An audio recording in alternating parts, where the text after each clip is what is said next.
Eleanor Davis couldn't remember the last time she had laughed freely. Perhaps her smile had quietly slipped away during years consumed by endless work, late nights drafting blueprints, and meetings with demanding clients. In the professional world, her reputation as an architect was unshakable. With her sensitive intuition and reliable skills, she earned her clients' deep trust, and her career had blossomed steadily, project after project.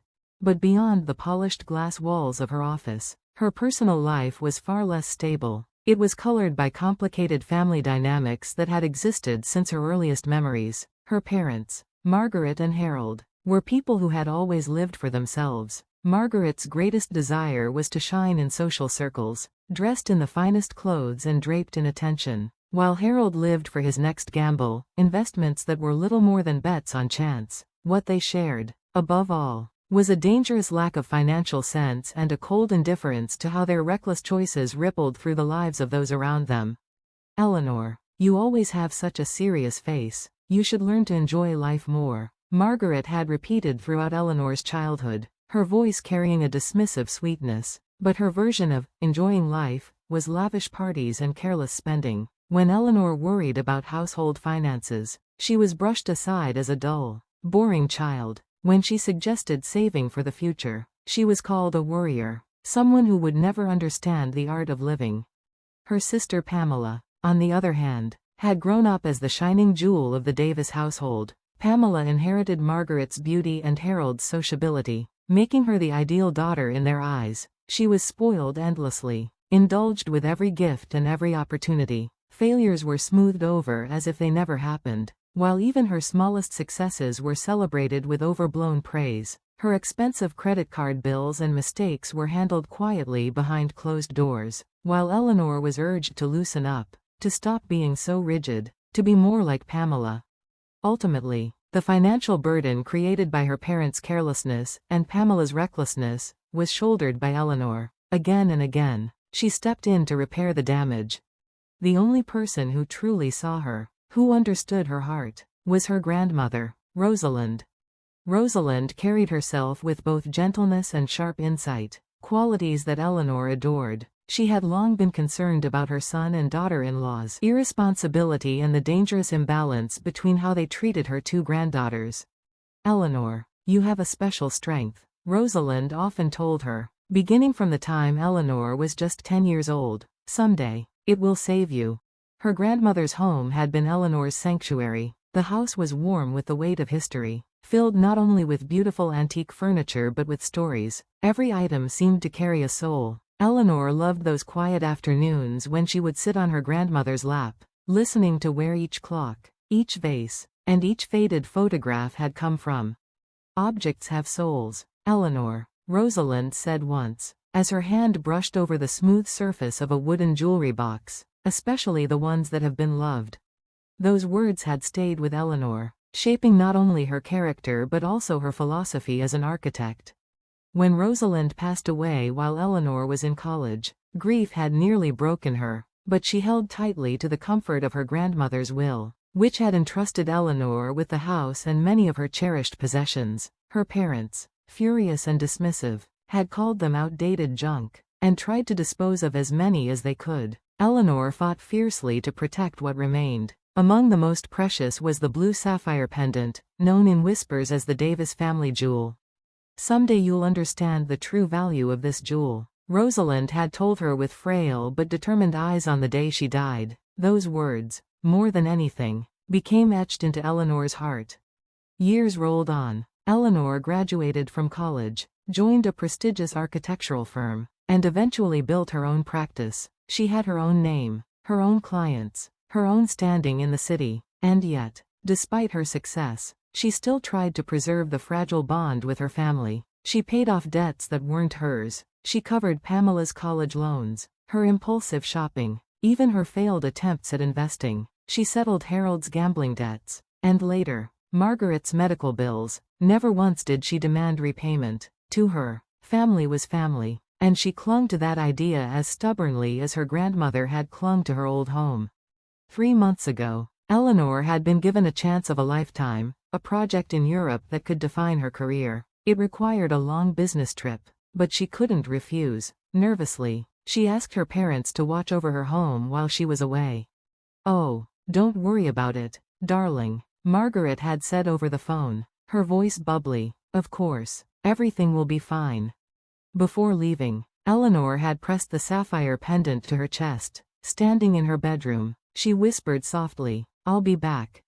Her work in Europe was a success. The client had praised her vision, and she had established connections that could change the trajectory of her career. And yet, through the triumph, she felt an unease she couldn't explain, as if her grandmother's voice were calling to her through the silence.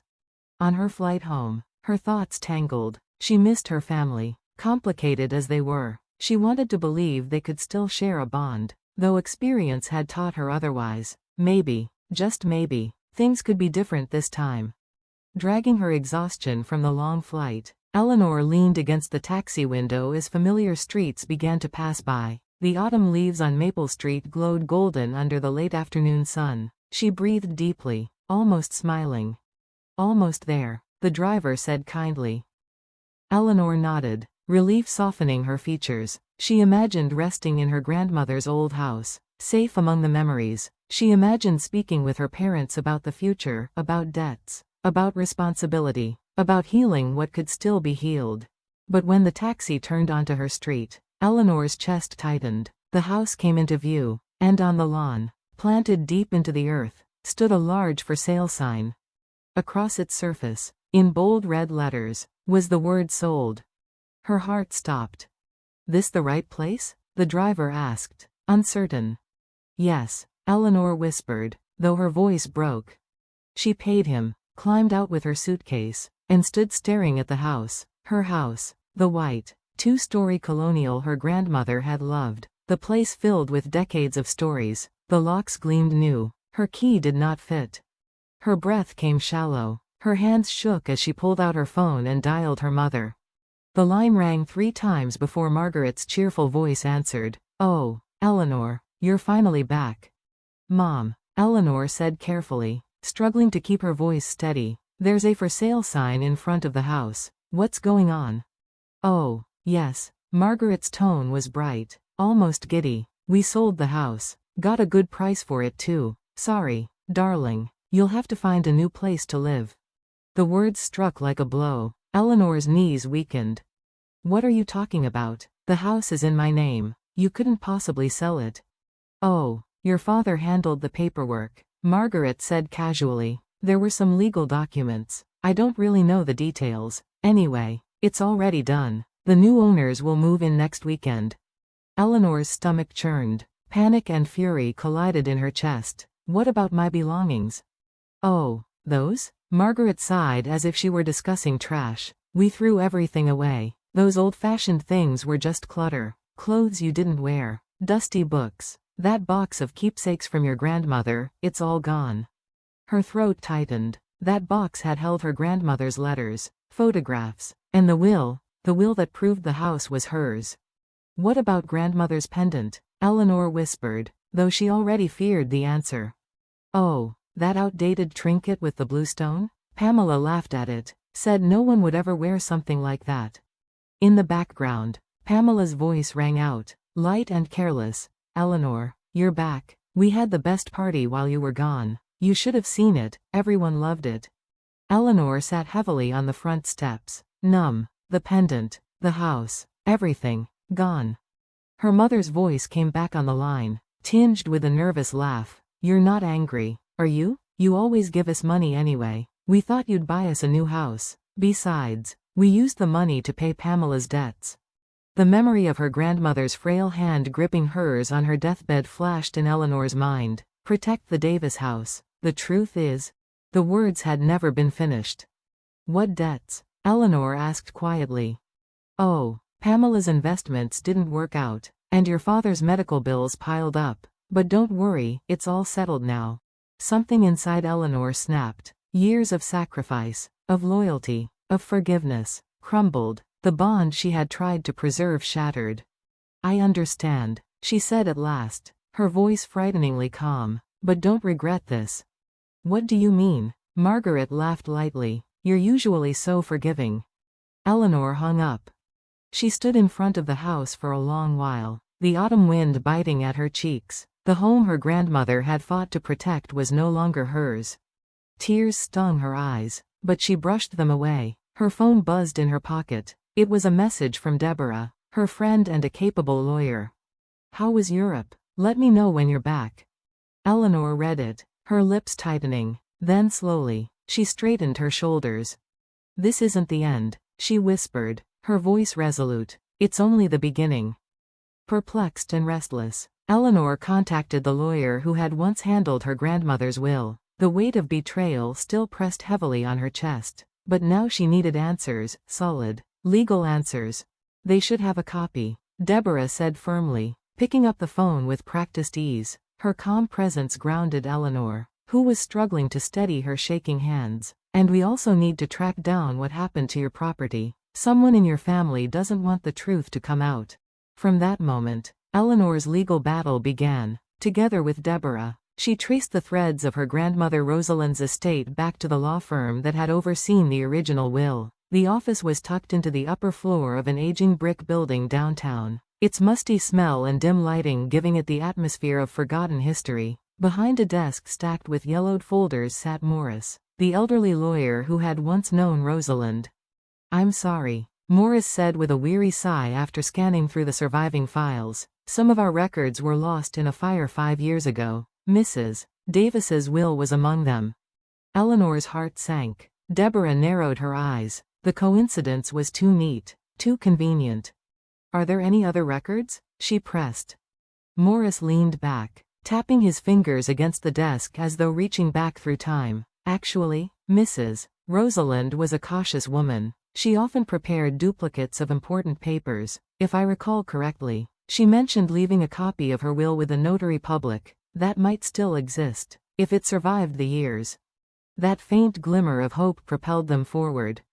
Based on this lead, Eleanor and Deborah began a new search. Days blurred together as they combed through registries, contacted notaries, and pieced together fragments of her grandmother's careful planning. Yet Eleanor knew that the documents alone were not enough. She also needed her personal belongings, the tangible proof of her grandmother's love and her family's betrayal.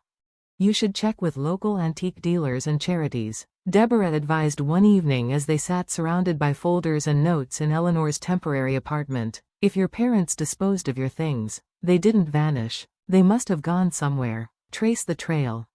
So Eleanor began making calls late into the night, her voice hoarse from repeating the same descriptions over and over. She asked about the wooden jewelry box, the old albums, the diaries, and most of all, the pendant. "It's a blue sapphire," she described again and again, her voice steady though her chest ached. "Surrounded by silver filigree. The initials RD are engraved on the back. Please, if you've seen it, call me." On the third night, when exhaustion threatened to swallow her whole, the phone rang. "Is this Eleanor Davis?" a man's voice asked. "Yes," she answered quickly, her heart pounding. "I'm Martin Greenberg, owner of Treasures of the Past, an antique shop downtown. I believe some of the items you're looking for might have passed through my store." The next morning, Eleanor and Deborah arrived at the little shop. Its windows were cluttered with trinkets from forgotten eras, the faint scent of wood polish and dust filling the air. Martin, a white-haired man with gentle eyes, greeted them warmly. From the back room he brought out a large cardboard box, carefully setting it on the counter.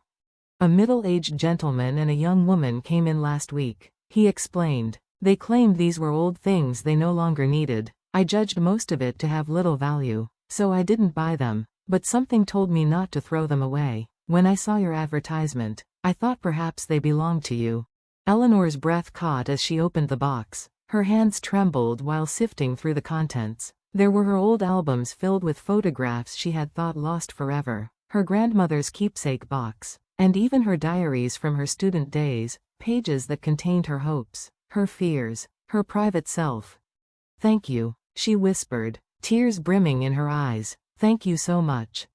But as she searched deeper, her relief faltered. The most precious item, the sapphire pendant, was missing. Her chest tightened. She had clung to the hope that it might resurface here, yet the space it should have filled was empty.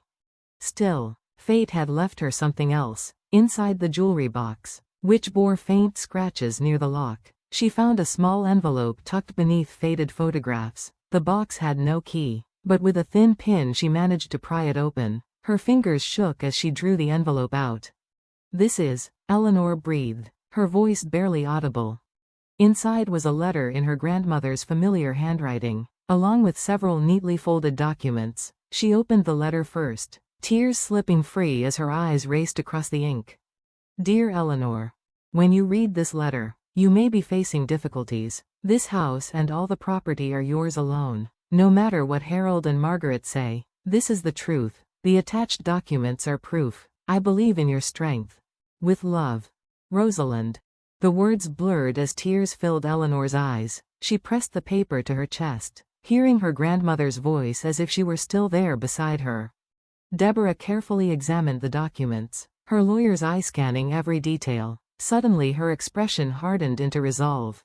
"This is decisive evidence," she declared. "A formal transfer of ownership certificate, dated well before the forged paperwork your parents used. Eleanor, this is what we needed. This can undo everything."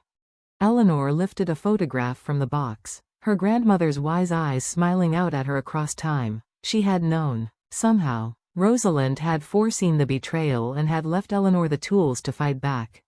She knew, Deborah said quietly but firmly. She knew your parents might try something like this. Now we'll use her foresight to bring the truth to light. We'll invalidate the fraudulent sale. And Eleanor, we'll get your house back. Eleanor nodded, her grief now forged into resolve. Her battle had only just begun, but she was no longer powerless. With her grandmother's letter in hand, she carried proof of both love and truth. She closed her eyes, whispering silently into the stillness of the shop. "Grandma Rosalind, I will protect your house. I promise you." And for the first time in weeks, Eleanor felt her heart steady.